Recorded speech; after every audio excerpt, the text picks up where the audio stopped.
Hey guys, it's Zaylee. I'm doing this video for the umpteenth time.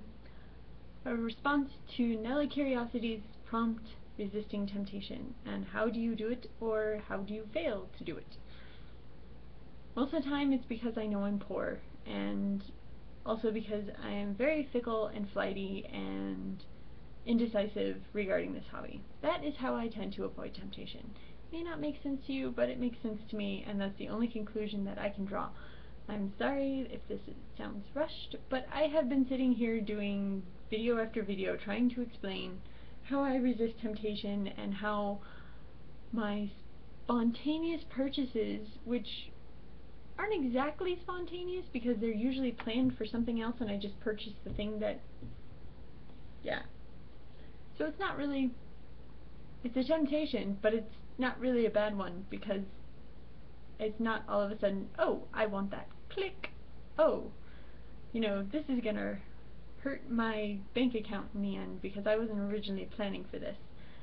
So, yeah, that's how I define temptation. It's basically like, if it is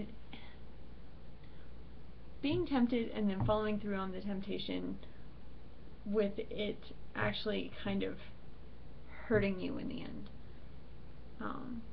Or maybe even being a regrettable purchase. So far I haven't had any of those. Even with my Minifee Rhea, I didn't really regret in buying her. I'm just sad that she didn't work out and that I decided to go in a different direction.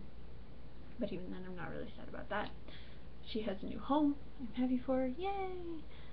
So yeah, I think that's all that I have for this prompt. Nella, I'm sorry that it isn't a better response, but I was getting frustrated with myself and trying to explain this to everybody without getting so rambly. So, yes, how I resist temptation. Being poor. Being fickle. Being indecisive. And I think I said something else. Flighty. That was it. Flighty.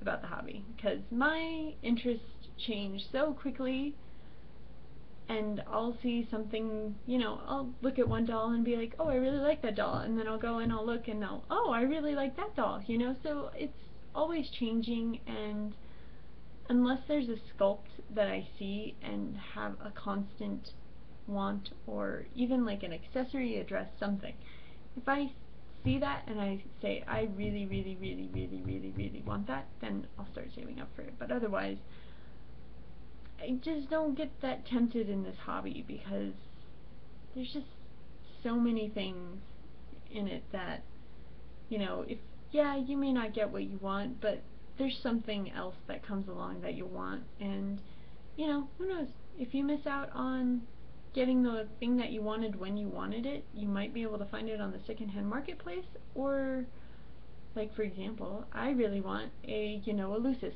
Oh my gosh. One of my Grail dolls. I also really want a NellaCuriosity's, another really big Grail doll for me. But, you know, for one, I've come to accept that I'll probably never get a NellaCuriosity's, simply because I most likely won't have the money when the event comes around, and on the secondhand marketplace they tend to be ridiculously expensive. And even as when the event's occurring, because they're full set dolls, they tend to be ridiculously expensive, like $400 or better. So, yeah. And regards to, you know, a Lucis, I may never get that doll. I've come to accept that. So, the dolls that, the items and dolls and things that really, really tempt me, I just tend to accept that I may never get them. Oh well, I'll live. There's other dolls, there's more fish in the sea, that sort of thing. Anyway, I'm done now. Talk to you guys later. Bye.